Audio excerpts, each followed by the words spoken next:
আসসালামু আলাইকুম ওয়া রাহমাতুল্লাহি ওয়া বারাকাতুহু। আলহামদুলিল্লাহি ওয়াহদা ওয়াসসালাতু ওয়াসসালামু আলা মান লা নাবিয়্যা বা'দা ওয়া আলা আলিহি ওয়া আসহাবিহি ওয়া মান তাবি'আহুম বিইহসানিন ইলা ইয়াউমিদ্দিন। আম্মা বা'দ। আলহামদুলিল্লাহ সুম্মা আলহামদুলিল্লাহ। আল্লাহ পাক রব্বুল আলামিনের অশেষ দয়ায় আল্লাহ পাক রব্বুল আলামিন আমাকে অনেক অনেক অনেক ভালো রেখেছেন। আশা করি আপনারাও ভালো আছেন। তো আজ আপনাদের সামনে উপস্থিত হলাম শুধুমাত্র দুইটি মাসআলা সম্পর্কে কিছু কথা বলার জন্য। আল্লাহ পাক রব্বুল আলামিন যদি আমাকে বলার জন্য তৌফিক দান করেন, ইনশাআল্লাহ আপনাদেরকে এই দুইটি মাসআলা জানিয়ে দেওয়ার জন্য চেষ্টা করব। ওমা তৌফিকি ইল্লা বিল্লাহ। আর যে মাসআলাগুলো জানা আমাদের জন্য অত্যন্ত জরুরি, যে মাসআলাগুলো অধিকাংশ সাধারণ মানুষ না জানলে বললে ভুল হবে না, তো আমি আপনাদের খেদমতে এই দুটি মাসআলা জানিয়ে দেওয়ার জন্য আজ উপস্থিত হলাম। এর আগে কিছু কথা না বললেই নয়, যে কথাগুলো আমাদের অত্যন্ত জরুরি, যে কথাগুলো আমাদের জানতে হবে, সাথে সাথে আমাদের মানতেও হবে। এট ফার্স্ট আমি শুরু করতেছি যে আল্লাহ পাক রব্বুল আলামিন আমাদেরকে কি জন্য, কেন সৃষ্টি করেছেন এবং কেন আমাদেরকে দুনিয়াতে পাঠিয়েছেন, এসব আমাদের চিন্তা করতে হবে, ভাবতে হবে। কারণ আল্লাহ পাক রব্বুল আলামিন আমাদেরকে অনর্থক অযথা উদ্দেশ্য ছাড়া আমাদেরকে দুনিয়াতে পাঠান নাই, সৃষ্টি করেন নাই। আল্লাহ পাক রব্বুল আলামিন স্বয়ং কালামুল্লাহ শরীফের মধ্যে বর্ণনা করেছেন, আউযু বিল্লাহি মিনাশ শাইতানির রাজীম, বিসমিল্লাহির রহমানির রহিম, ওয়ামা খলাকতুল জিন্না ওয়াল ইনসা ইল্লা লিয়া'বুদুন আই লিয়া'রিফুন। আল্লাহ পাক রব্বুল আলামিন বলেন, আমি জিন জাতি এবং ইনসান জাতিকে শুধুমাত্র কেবলমাত্র আমার ইবাদত করারই জন্য আমি ইনসান এবং জিন জাতিকে সৃষ্টি করেছি।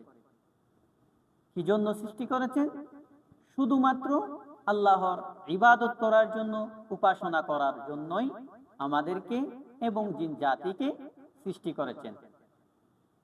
দ্বিতীয় নাম্বার কথা হচ্ছে, আল্লাহ পাক রব্বুল আলামিন আমাদেরকে যে অনর্থক অযথা কোনো উদ্দেশ্য ছাড়া সৃষ্টি করেন নাই, এটা কালামুল্লাহ শরীফের মধ্যে আল্লাহ বলেন, আফা হাসিবতুম আন্নামা খলাকনাকুম আবাসা ওয়া আন্নাকুম ইলাইনা লা তুরজাউন।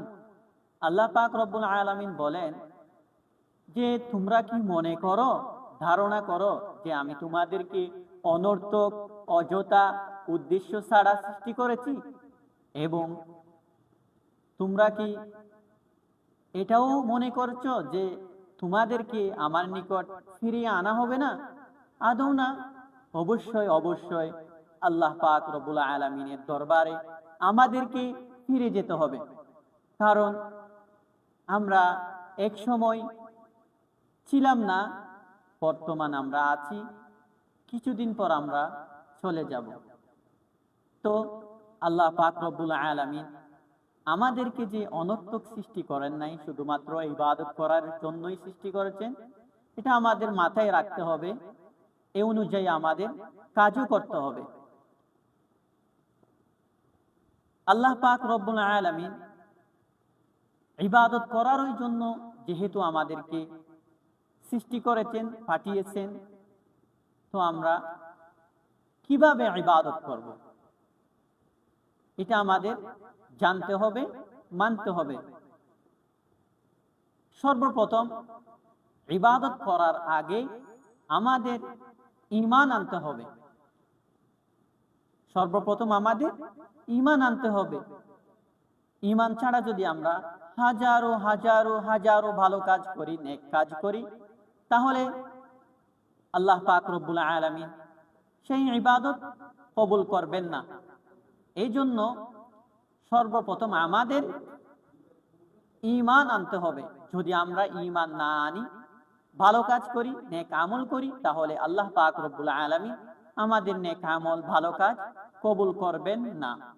আল্লাহ পাক রব্বুল আলামিন কালামুল্লাহ শরীফের মধ্যে ইরশাদ করেন, ইন্নাদ দীনা ইনদাল্লাহিল ইসলাম, নিশ্চয় ইসলাম ধর্ম হচ্ছে আল্লাহ পাক রব্বুল আলামিনের কাছে সবচেয়ে প্রিয় মনোনীত ধর্ম হচ্ছে ইসলাম ধর্ম। আল্লাহ তাআলার কাছে সবচেয়ে প্রিয় ধর্ম হচ্ছে আলহামদুলিল্লাহ, আলহামদুলিল্লাহ আমাদের ইসলাম ধর্ম।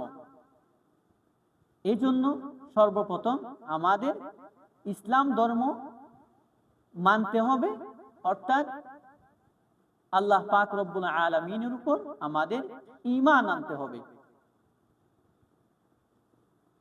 ঈমান অর্থ কি? ঈমান অর্থ হচ্ছে অন্তরে বিশ্বাস করা এবং মুখে স্বীকার করা। শুধুমাত্র আমরা আল্লাহ আছে, রসুল আছে, ফেরেশতা আছে, আমরা খবরে চলে যাব, এইসব বিষয়ের উপর যদি আমরা ঈমান আনি, বিশ্বাস করি, তা হবে না।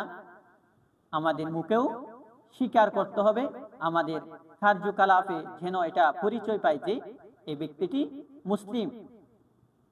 এই জন্য শুধু অন্তরে বিশ্বাস করলে হবে না, মুখেও স্বীকার করতে হবে। তাই সর্বপ্রথম আমাদের ঈমান আনতে হবে আল্লাহ তাআলার উপর। আল্লাহ তাআলার উপর যদি আমরা ঈমান আনি, এরপর যদি আমরা ভালো কাজ করি, তাহলে আল্লাহ পাক রব্বুল আলামিন আমাদেরকে প্রতিদান দেবেন, সওয়াব দেবেন। প্রথমে আমাদের ঈমান আনতে হবে, বিশ্বাস করতে হবে আল্লাহ তাআলার উপর, এরপর ফেরেশতাদের উপর। আমানতু বিল্লাহি ওয়া মালাইকাতিহি ওয়া কুতুবিহি ওয়া রুসুলিহি ওয়াল ইয়াউমিল আখিরি ওয়াল কদরি খায়রিহি ওয়া শাররিহি মিনাল্লাহি তাআলা ওয়াল বা'সি বা'দাল মাউত। প্রথমে আমাদের ঈমান আনতে হবে আল্লাহ তাআলার উপর এবং ফেরেশতাদের উপর, কিতাবসমূহের উপর, রাসূলগণের উপর, এবং আল্লাহ পাক রব্বুল আলামিন যে সমস্ত কিতাব আদি, যে সমস্ত কিতাব রাসূলুল্লাহ সাল্লাল্লাহু আলাইহি ওয়াসাল্লামের আগেকার জামানায় নবী এবং রাসূলগণের উপর যে কিতাবসমূহ নাজিল করেছিলেন, অবতীর্ণ করেছিলেন, ওইসব কিতাবের উপরও আমাদের বিশ্বাস করতে হবে।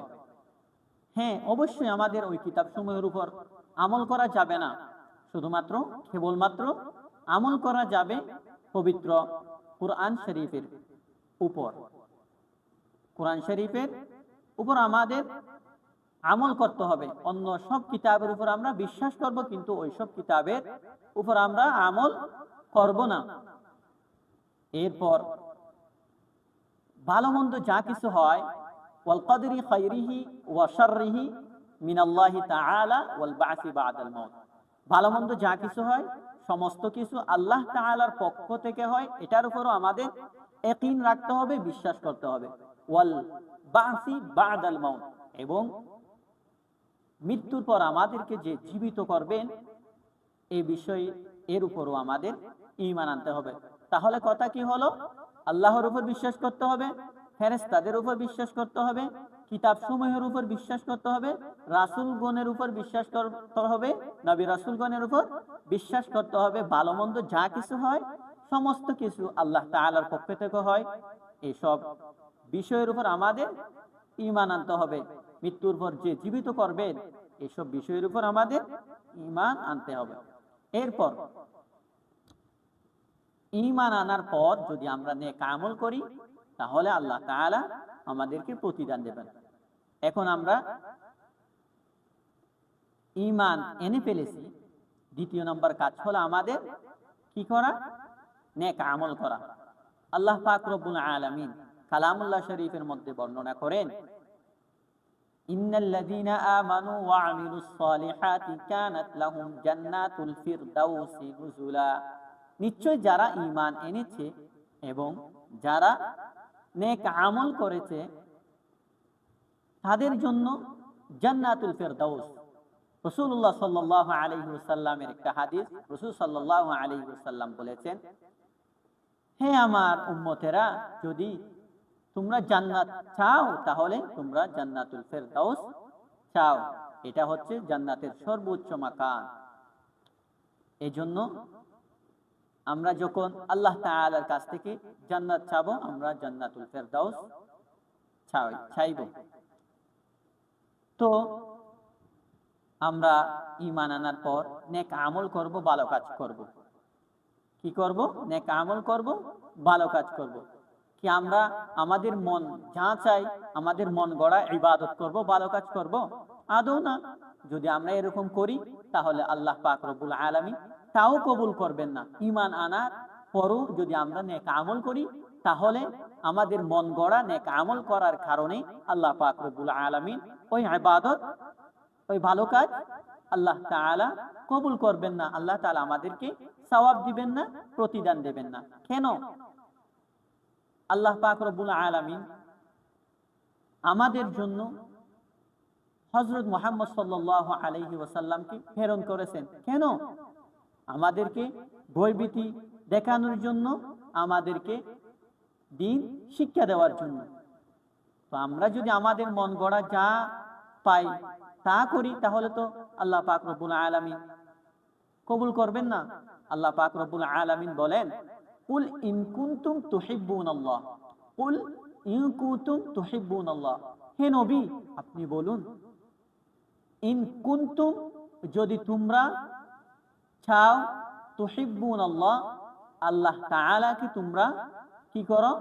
ভালোবাসতে যদি তোমরা চাও, ফাত্তাবিউনি, সুতরাং তোমরা আমার অনুসরণ করো, আমার অনুকরণ করো। ইউহিব্বুকুমুল্লাহ, যদি তোমরা আমার অনুসরণ করো, অনুকরণ করো, তাহলে আল্লাহ পাক রব্বুল আলামিন তোমাদেরকেই ভালোবাসবেন। হ্যাঁ, একটা প্রবাদ আছে, আরবিতে একটা মকুলা আছে, মাল্লাহুল মাওলা ফালাহুল কুল। যে ব্যক্তির জন্য আল্লাহ পাক রব্বুল আলামিন সন্তুষ্ট হয়ে যাবেন, তার জন্য সমস্ত কিছু তার জন্যই হয়ে যাবেন। এই জন্য রাসূলুল্লাহ সাল্লাল্লাহু আলাইহি ওয়াসাল্লামের অনুসরণের মাধ্যমে, অনুকরণের মাধ্যমে আল্লাহ তাআলার ভালোবাসা আমাদের পাইতে হবে। স্বয়ং আল্লাহ তো বলেছেন যে তোমরা যদি আল্লাহকে ভালোবাসতে চাও তাহলে হে নবী আপনি বলুন যে উনারা যেন আপনি নবীর অনুসরণ, অনুকরণ করে আপনি যেভাবে চলতে বলেন সেভাবে তারা যেন চলে, তাহলে আমি তাদেরকেই ভালোবাসবো।